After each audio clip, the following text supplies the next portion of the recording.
The book of Cain begins at the end, at the point where we must choose. We must decide at some point in our life to walk the hard path or the easy road. By the time we come to the end, we will have constructed the totality of our life, and whether we cooperated with good or evil, right or wrong, selfless or selfish.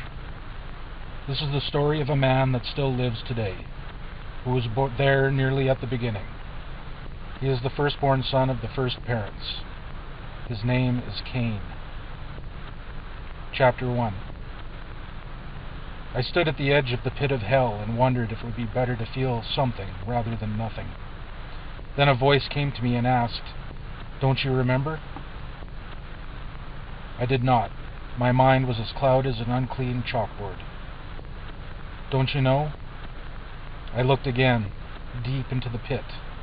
I saw my sons and daughters, my brothers and sisters of this earth. How did I come to this point? I asked.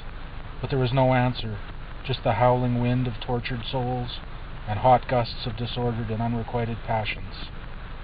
Who was that voice? I knew once, but I'd forgotten. Then a vision appeared to me. Perhaps you had better start from the beginning. Perhaps you had better start from the beginning. Perhaps you had better start from the beginning. Perhaps you had better start from the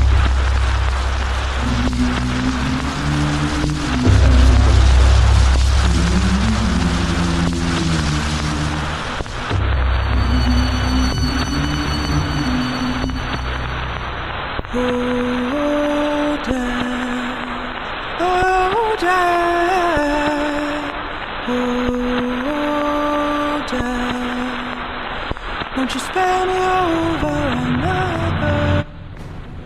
I saw the very beginning. I saw myself, once happy and surrounded by many. I was the eldest of the first parents. Their intellect was unmatched, and we lived peacefully in a truly advanced civilization. But my happiness grew into bitterness and jealousy of my brother. Why was he so much adored, and how could he bear that with such humility? Here I let my bitterness grow, knowing how much pride I carried within me. The voice would try to make me see reason, but I would not, because I didn't want to. I wanted life to be about me. Many years later, I still carried this resentment within me, because I would never address it. I bore it, and the sentiments began to grow to include the children of my brothers, and I feared it would creep towards my family. Still, I did nothing. My life not only became full of resentment, but of greed. I would take for myself what I wanted. Then came the day of sacrifice. Sacrifice was once something we all held in importance, something to demonstrate true charity to others and love for the Father. Sacrifice was a necessary discomfort. It worked well as long as everyone cooperated, but I simply didn't care anymore. I wanted for myself, and myself alone. I was one gifted particularly with agriculture. We all knew many things, and we all had a great gift. That year my crops received the blight, a reflection of my growing pride. I kept for myself the best of my crops, and when the time for sacrifice came, I offered the worst. My sacrifice was rejected. I had no charity anymore, and I didn't care. My brother did right and offered the best and was blessed for it. My hatred grew. Then one night I gave him strong drink and led him out into the hills. I picked up a rock and ended him rightly, repeatedly. I didn't stop until my anger abated. There was blood everywhere, and I cried out. I held my hands over my ears, and it would not stop. It cried as it seeped into the loose soil, until eventually it was muffled and died away. What had I done? I quickly covered the body in dirt and placed branches and limbs over it. I returned home as if nothing had happened.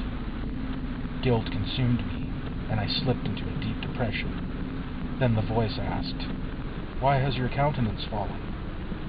"I don't know what you mean," I replied sullenly. "If you were happy, would not your countenance be lifted?" queried the voice. "Where is your brother?" "I know not." There was quiet, and the voice fell silent. When my crime had been discovered by my people, I was held for punishment. I was afraid and begged again to the voice to protect me as I slipped into the dark recesses of my heart. Since the blood of your brothers requires vengeance and has soaked into the earth, you shall be henceforth punished with the inability to bring forth fruit from the same, the voice returned to me. Your people will cast you and yours out of their land, but I shall place a mark on you so that all may know that you cannot be killed by any man. I was cast out, and my family and I wandered until we found a new land. The soil was arid and survival difficult, but my sons were great builders and engineers. Soon we had built a city and a new civilization.